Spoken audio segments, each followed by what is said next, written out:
अस्सलाम वालेकुम जी। मैं doctor Qasim Masood, president PHMA education wing tehsil से मुखातिब हूँ। तो आज का जो दिन है वो होम्योपैथिक मेडिकल सिस्टम के एक संग मेल की हैसियत रखता है।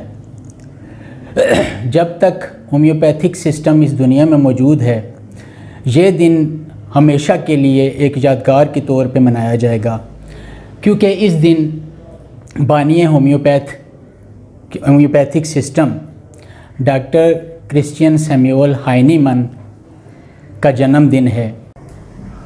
अस्सलाम वालेकुम। मैं डॉक्टर शफीक भट्टी, अल मुस्तफ़ा ट्रस्ट लाल आज़ार रावलपिंडी। आज का दिन हमारे लिए बहुत अहमियत का हामिल है।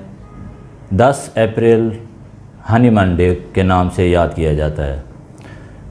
हानीमन ने वो काम कर दिखाया जो मेरा नहीं ख्याल कि आने वाली नस्लों में कोई कर सकेगा।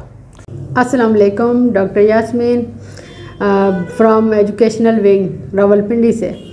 तो आज हम यहाँ पे बेसिकली इकट्ठा होने का मकसद हमारा ये है कि 10 अप्रैल के वाले से डॉक्टर सैमुअल हानीमन की डॉक्टर सैमुअल हानीमन की बर्थडे के हवाले से हम इकट्ठे हुए हैं। आज उनको खराज तहसीन पेश कर रहे हैं।